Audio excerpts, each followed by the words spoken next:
The Utah Jazz are giving a scholarship away for every win this season.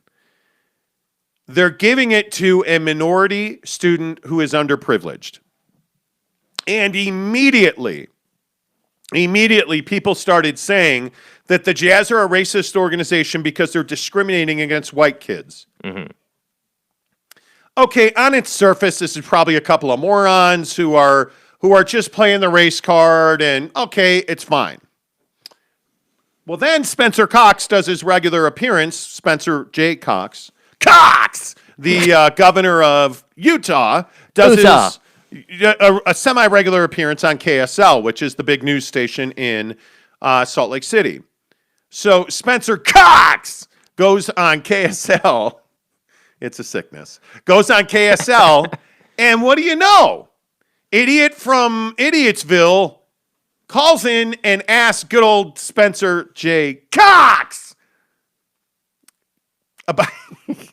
about punishing the Utah Jazz because they're racist. Jake, go ahead. Hello. See, this is what Twitter does, dude. I'm telling you. And you wonder. It's awful. And you wonder why. Next caller, that is David in Highland. Good afternoon, David. What is your question for the governor? Hi, Governor.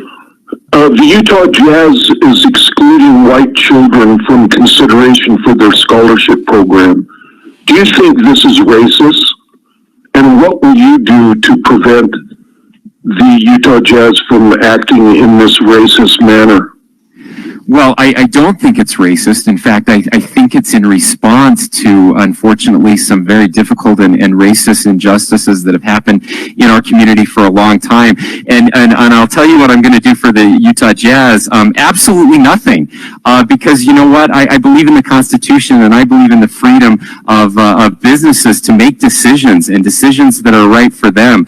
Your kid or my kid, they have no right to the Utah Jazz's money, and the Utah Jazz and Ryan Smith can do the things that they want to do with their funds and their revenues. And look, it's an awesome program, and it's something that we should be celebrated. The cool thing is that the Utah Jazz have more wins than any team in the nation, which means that there are more scholarships available for kids in our state. And those kids, these are kids who are in at-risk communities. These are kids who have struggled. These are kids who have not had access to the same opportunities that my kids and your kids have had.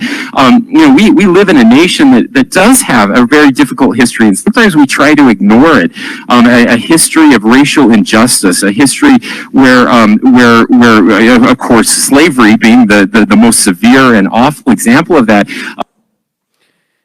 Okay, there's a lot to unpack here. But first of all, this is not a racist decision by the Utah Jazz. It's not. And I'm going to tell you as gently as I can tell you that this is why the state of Utah has a stigma that it is a pure white, perfect state, because there's a lot of people who would love if that happened. And I actually shouldn't say that. I think there's a lot of Utahns who are perfectly well-adjusted, normal folks. David in Highland does not appear to be one of them. He's the individual who asked Governor Cox that question. The Utah Jazz are giving a full 4-year scholarship to a minority underprivileged child who wants to go to college for every home win. That's going to be 30-something scholarships. So my point is, or for every win period. So that's going to probably be 50, 60 scholarships, 50, 60 kids who are going to college that wouldn't have the opportunity. Mm. And the truth of the matter is, and I can't say it any more directly than this, if you don't understand that minority kids, those that are brown skinned, whether they're black, Latino, that minority underprivileged kids do not have the same opportunity, do not have the same exposure to scholarships that white kids have, you're living in a dreamland. You're living under a rock. Minority kids have a very difficult time getting access to higher education, financially, opportunity, test scoring, lower level education, all of those things work against underprivileged, poor, minority communities. And Utah is not exempt from that. And if you don't understand that, I think you truly don't want to understand that, because it's clear as day. What Spencer Cox said here was not racist. And I will remind you that if Spencer Cox had defended white kids doing this, Spencer Cox would have been roundly criticized for this. Because David and Highland and all those people that agree with David and Highland, those are the people that are the problem. You are the ones that are racist. This is no different than, well, hey, Black lives matter, but all lives matter. No, what you don't understand is the plight of the black people in the United States of America, going back to the origins of racism and slavery, where people were plucked out of their homes, taken essentially hostage, put on a ship, sailed across an ocean to a place they didn't even know existed, and forced into labor for the rest of their lives. They had no say in it. That's where these problems began.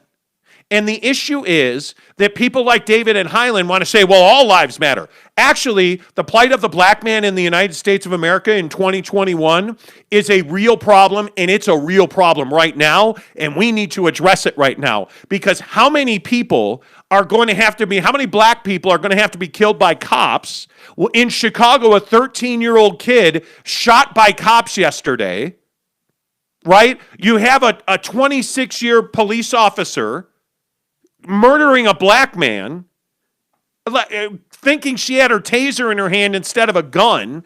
You're looking at this Chauvin trial in Minneapolis. How do you not understand that the plight of minorities in this country is at a crisis level, and sending 50 or 60 underprivileged minority kids to college on a full 4-year ride is not racist, it's noble, and it's amazing. And until we wrap our heads around that, Utah has a problem with race. And I hate to say that because I love this state. I think it will forever be my home. But it's really disappointing to me, Jake, to hear phone calls like that. Yeah, I mean, I think there's always going to be, it's always going to be there. I think it's naive to think that, racism is permanently and forever going to be, knocked out. That's just not a realistic viewpoint. And I think that we're always going to get callers like this. And I think the thing is that the real issue in our country is that the small few who are racist and do believe in all this crazy stuff are the loudest ones in the room.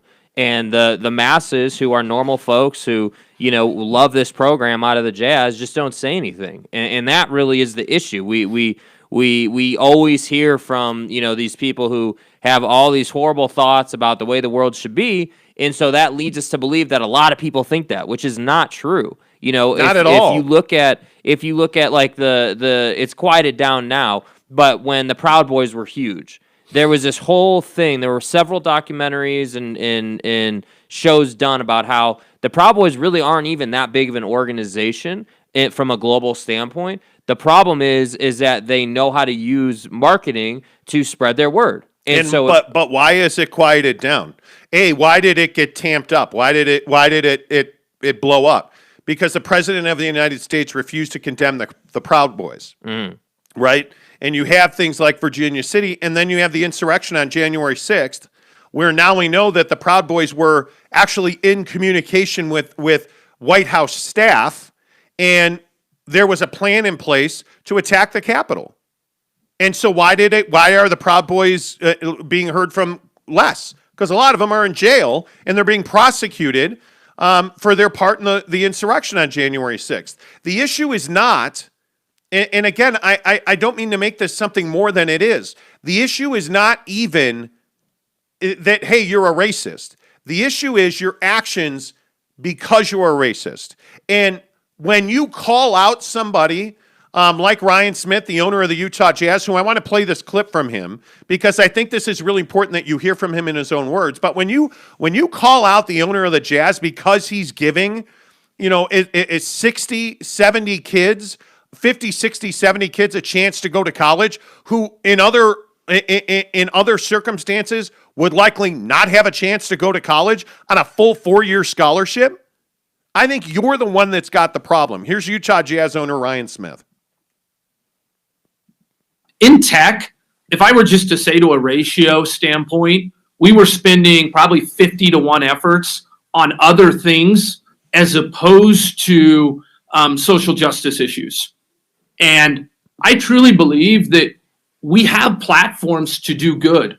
And systemic racism or unconscious bias around racial issues or social issues, it's real. We had it within our own organization, and it wasn't that people were consciously trying to do something. It's just we weren't active in saying, hey, we're going to go use our platform to drive systematic change.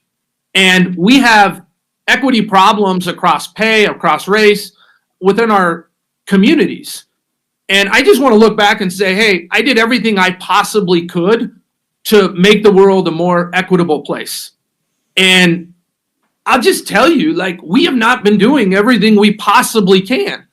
And people have been using the platform of the NBA to go and drive that change. And, you know, I think the one thing that doesn't get talked about is how the players came together to have a very constructive voice around getting people out to vote. They weren't telling people how to vote. They were saying, hey, come out and vote. And we drove more people than ever to vote. And I think the NBA has a big piece of pride that they should have in that of using the platform to do good. That is a very kind and honest and earnest ask for folks.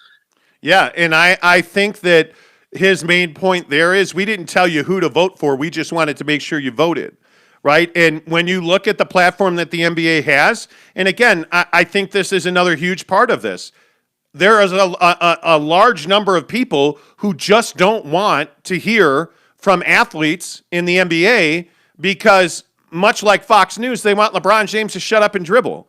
And a lot of that is based in the fact that they're black athletes. And I think that's a problem. And if you're Ryan Smith, the owner of the Utah Jazz, you are supporting black athletes, so you are a problem, right? Anybody that supported Colin Kaepernick was a problem.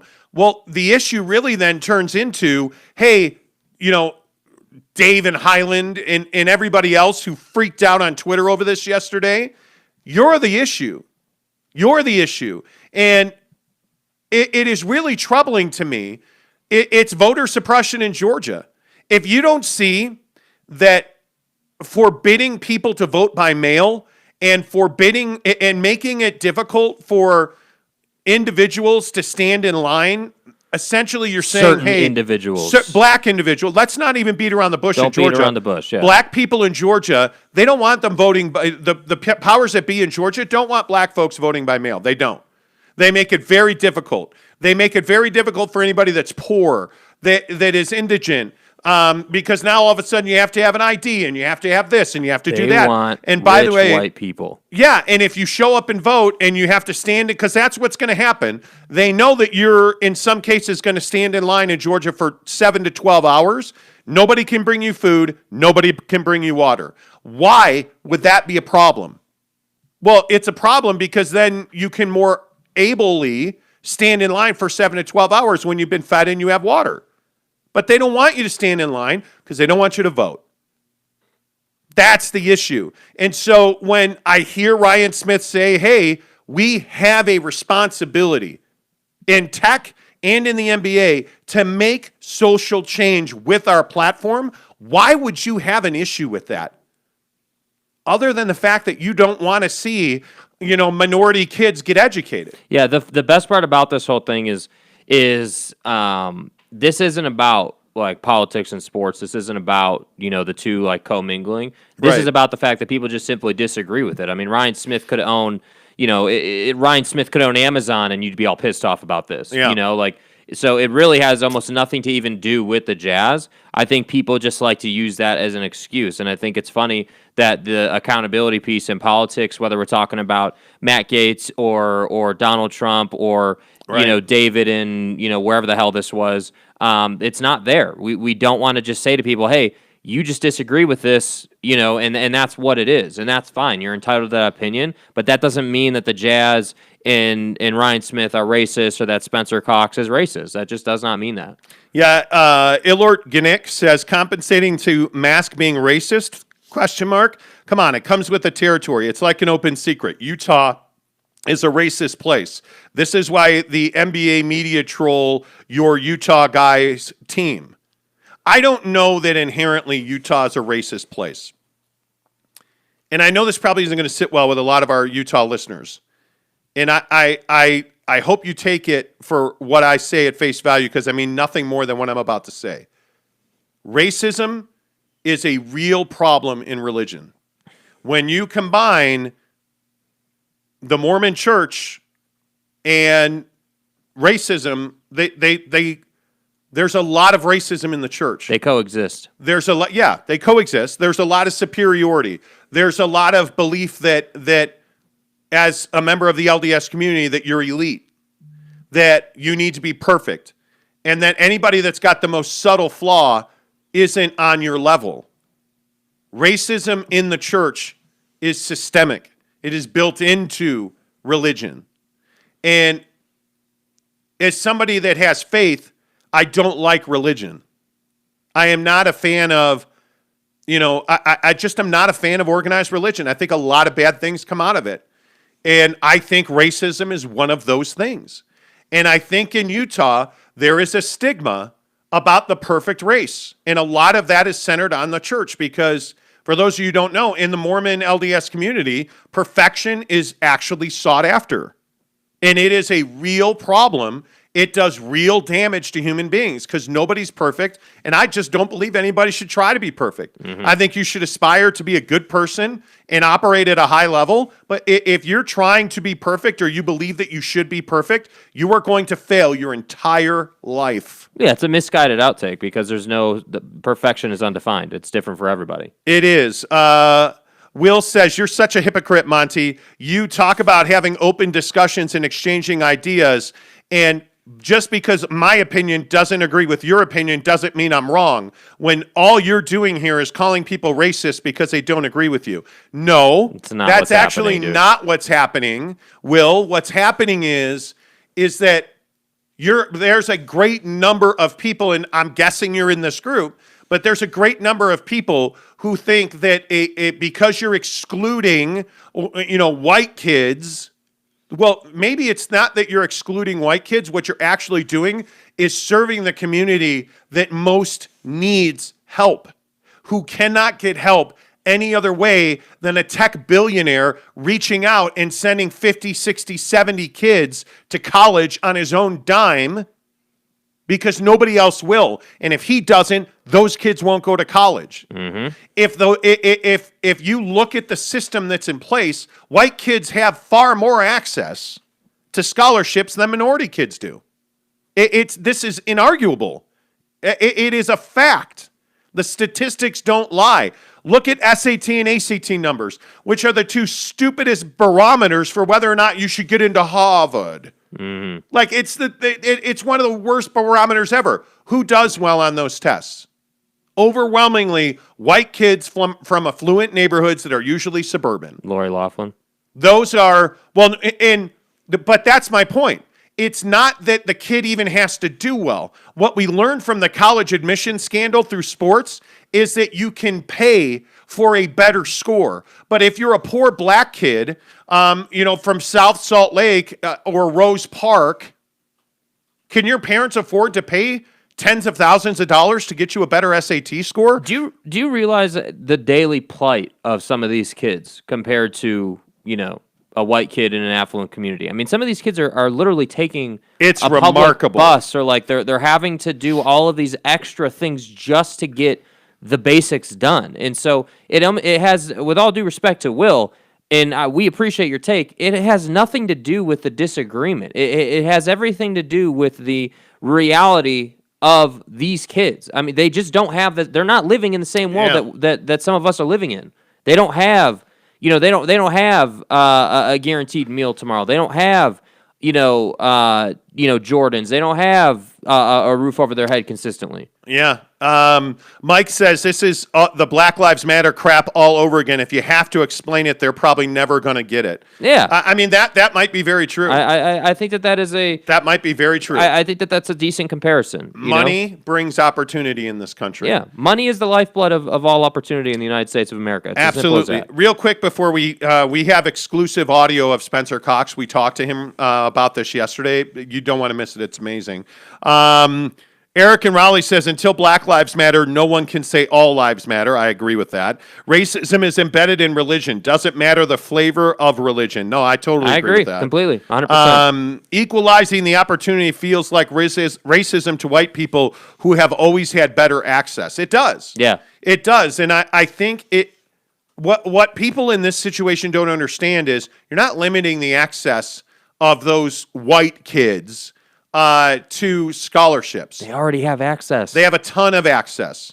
They have a ton of access to student aid. They have a ton of access to federal student loans. Like all the things, all the ways to go to college that minority kids don't have. They have access just on the scholarship level alone.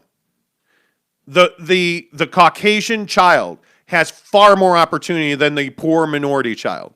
The poor white kid has far more opportunity than the poor black kid. Mm-hmm. And that's what Ryan Smith is achieving here. Anyway, we had the opportunity to talk to Governor Cox one-on-one. We ran into him on the street last night just by coincidence. And we asked him, Governor, hey, do you want to apologize for the things you said on KSL? From the bottom of my heart, I'd like to take this chance to apologize to absolutely nobody. The double champ does what the fuck he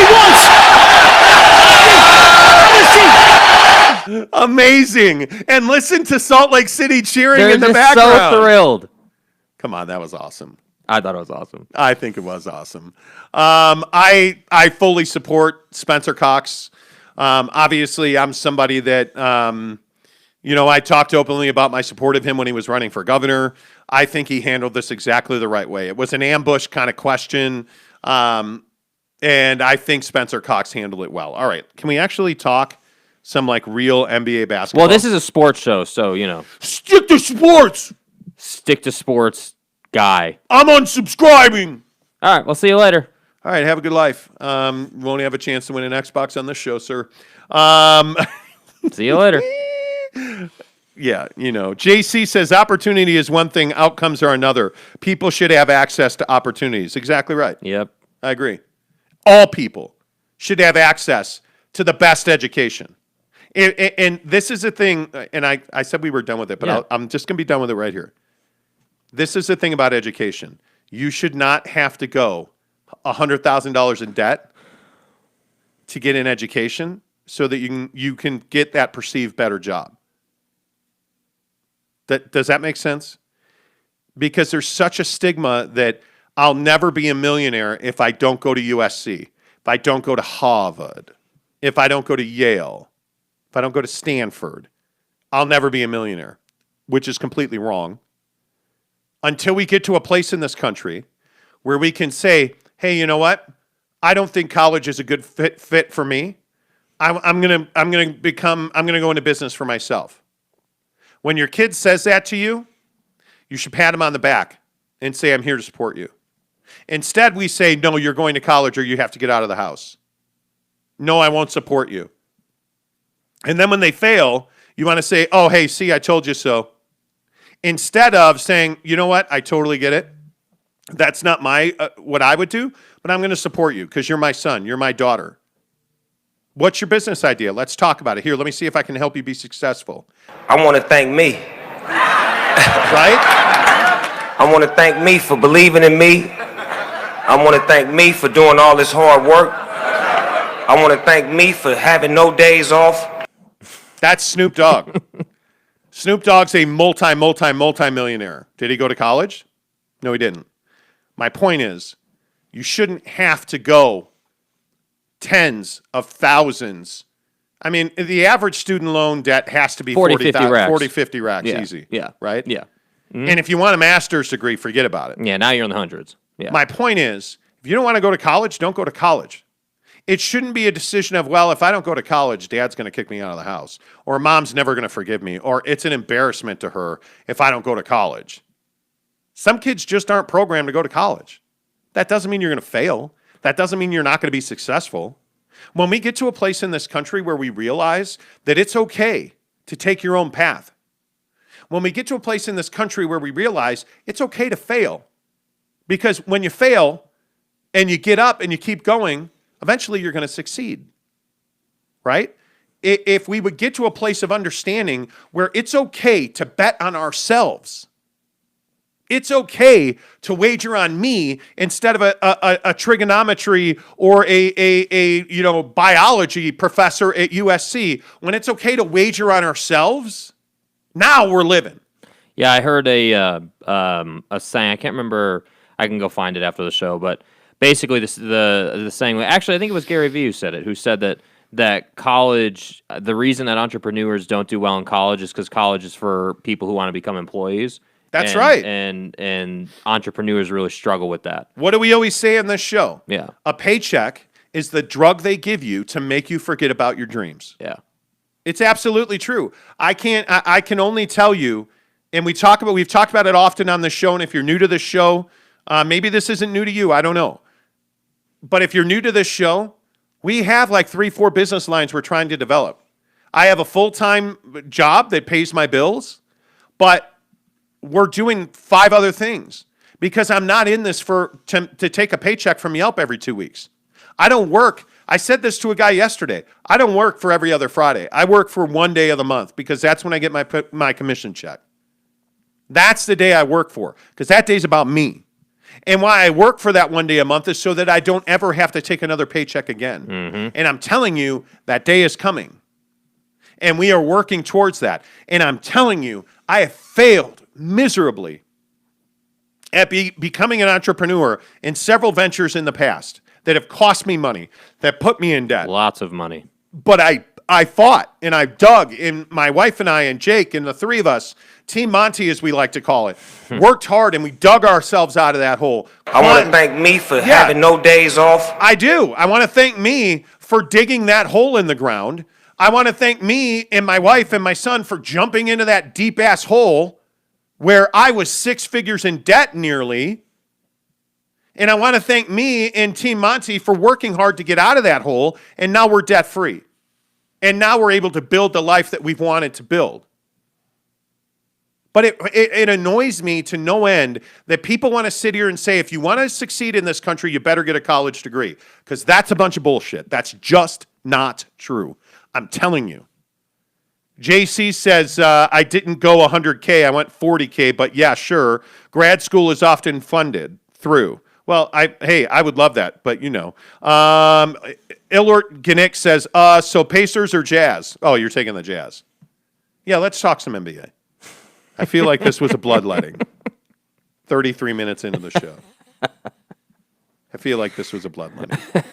Pacers and Jazz tonight. Make sure, by the way, if you're watching this video, please give us a thumbs up.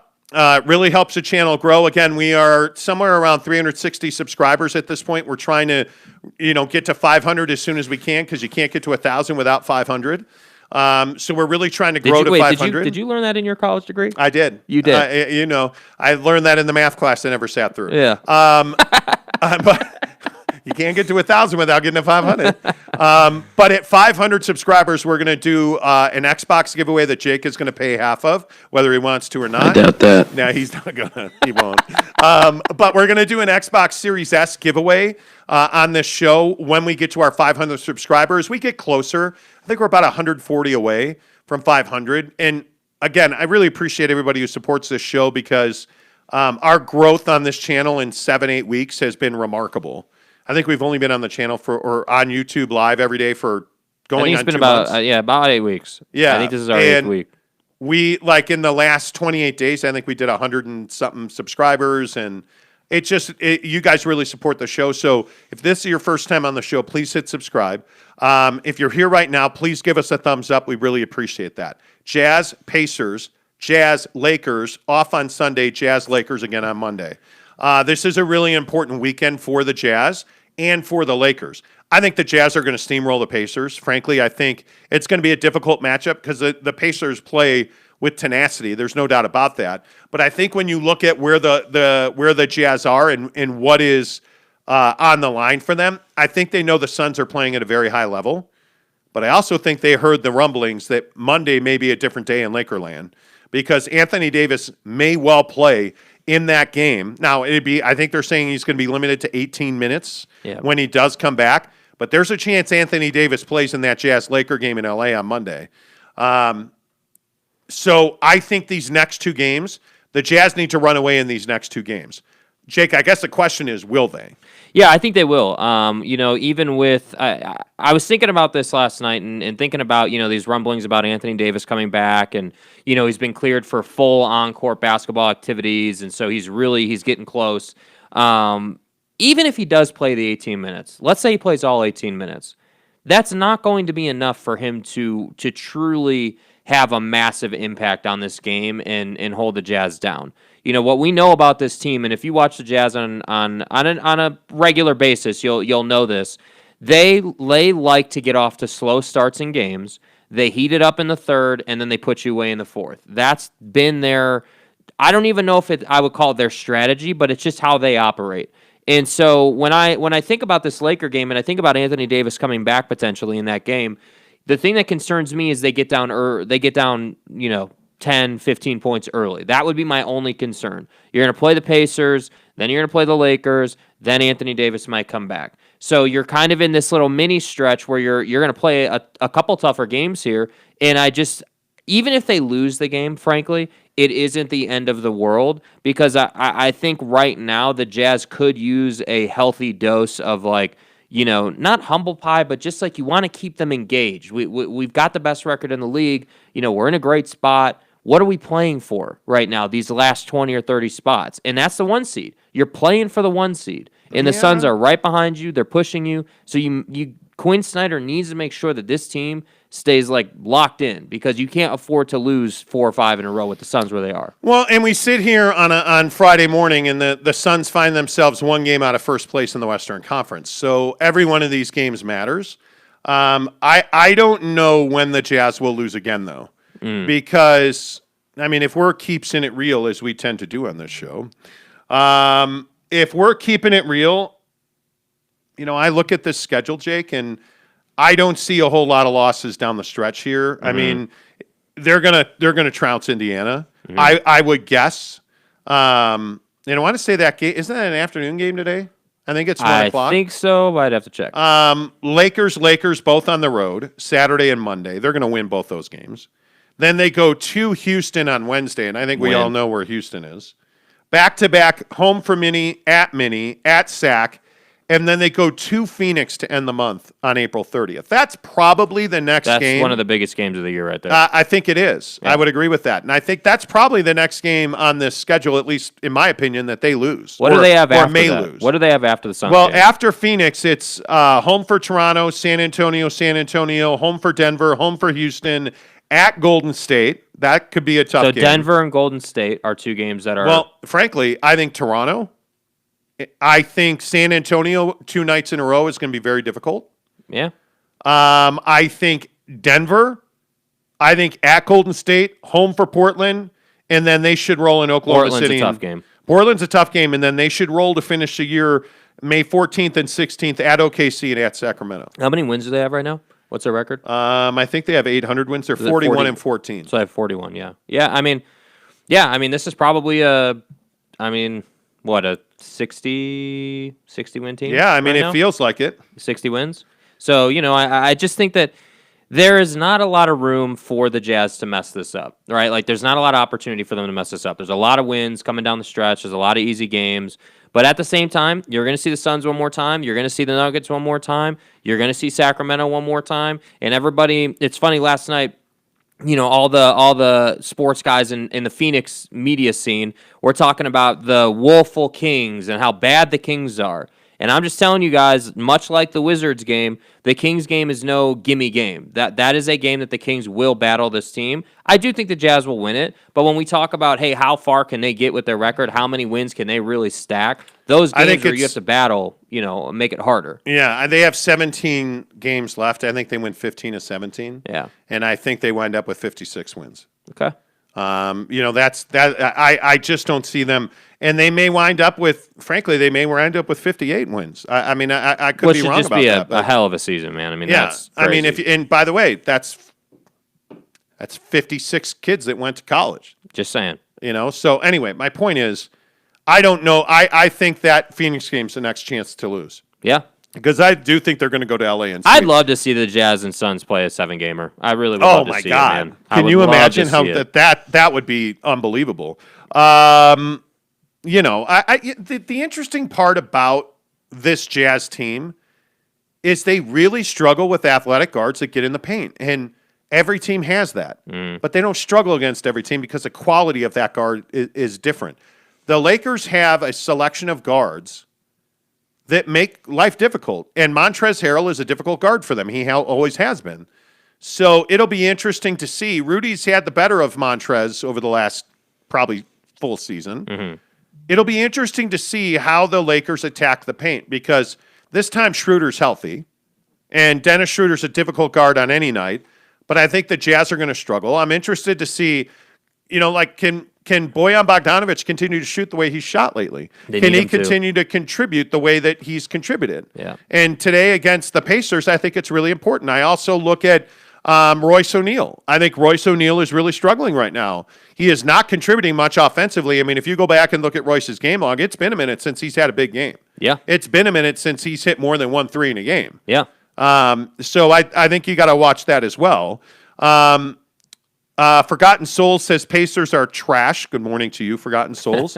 He says, if you look at the upcoming schedule, there's like one game I could see the Jazz losing, and that's the Suns game. I think Suns and Nuggets. Yeah, I think the challenging games are the Suns, the Nuggets. I think Portland, certainly, which is a game that Mrs. Monty and I are going to because Jake doesn't want to go. But Mrs. Monty and I are going to go to that Portland game, and I'm hoping to get to the Denver game as well. But I'll probably have to go alone because Jake doesn't want to go to that either. So we'll see. I'm looking forward to seeing some Jazz games in person. Okay, no comment. Mr. Gnick says, what is your take on the idea of having our stars, Spider and Gobert, take load management? I don't think you can do it. I don't think they need it, frankly. I don't. I mean, they're playing fine, dude. Donovan has taken a beating. I mean, but everybody says that, dude. Everybody in the league takes a beating, bro. Like, dude, not the way he does. Come on. Dame does not take the beating that Donovan does. If you look at the way that Don plays, he attacks the basket, and when he's at the rim, he is up in the air, and he gets a lot of body contact. And he's taken this season to wearing padded undergarments, which I think is really important. But that's not protecting him. Yeah. I mean, he doesn't protect your ACL, dude. He just played. Well, it doesn't protect your back and your hip. It doesn't protect your shoulder or your wrist. Like, Donovan Mitchell's not a load management guy. No, he's not. Nope. And I think he wants to play. There's no doubt about that.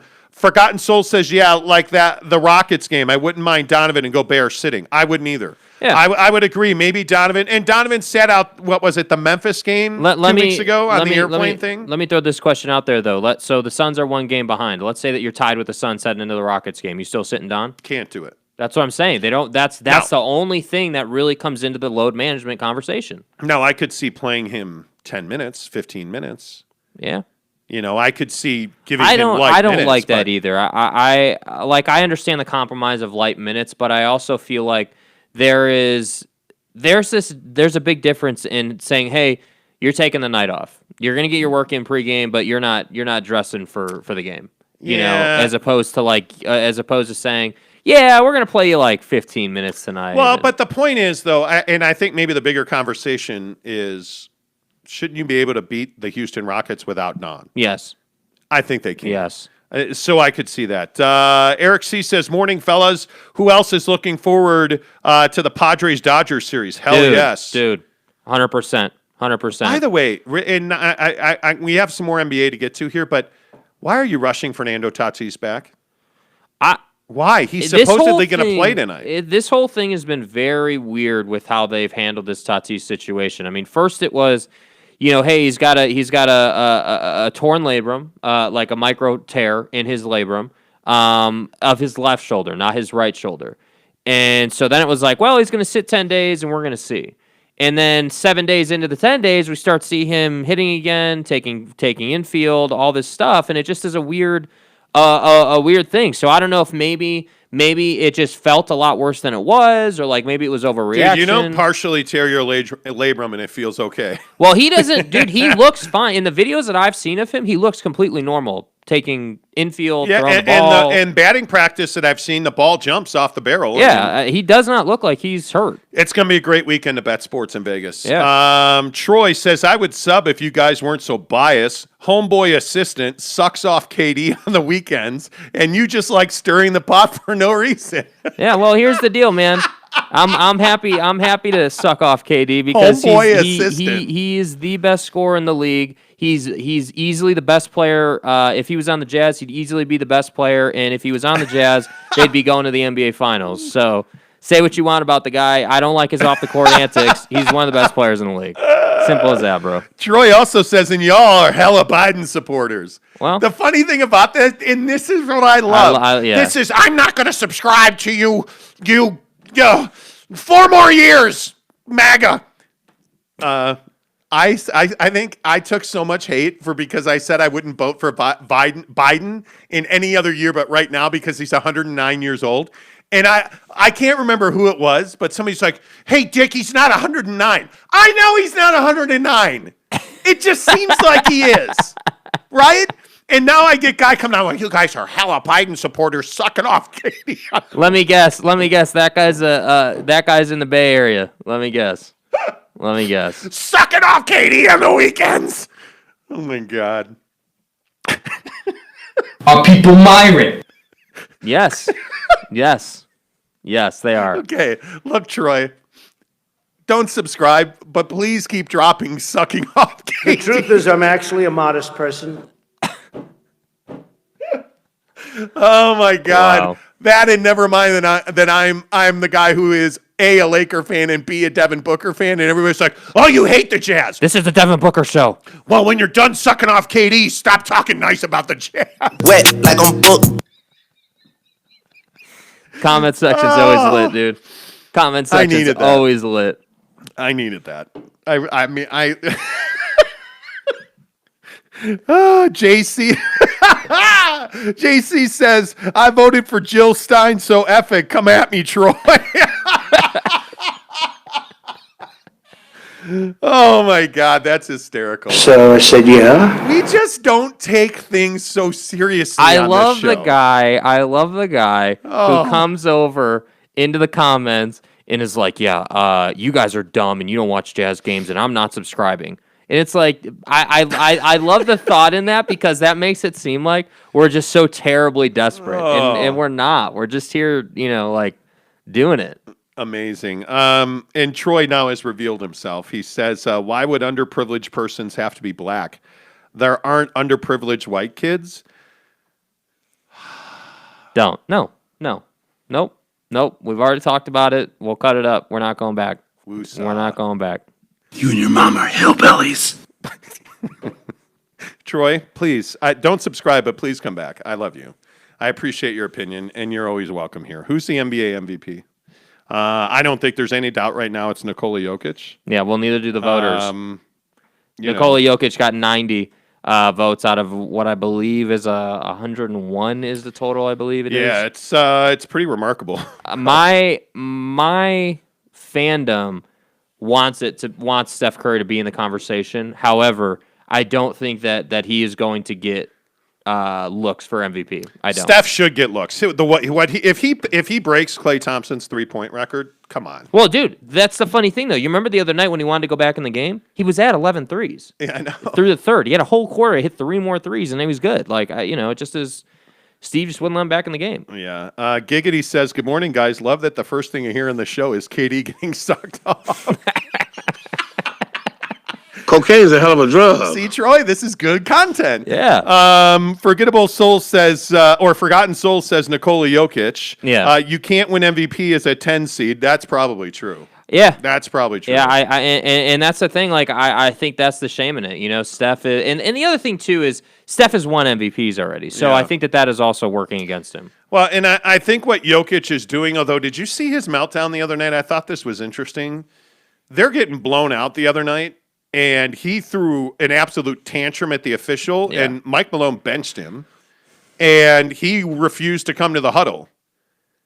And I think it is that competitive nature. This is why I said they got to sign Austin Rivers. They need to. They've You got need to to. do something. And this is, again, Jazz fans, you're going to hate this, but this is what elite teams do.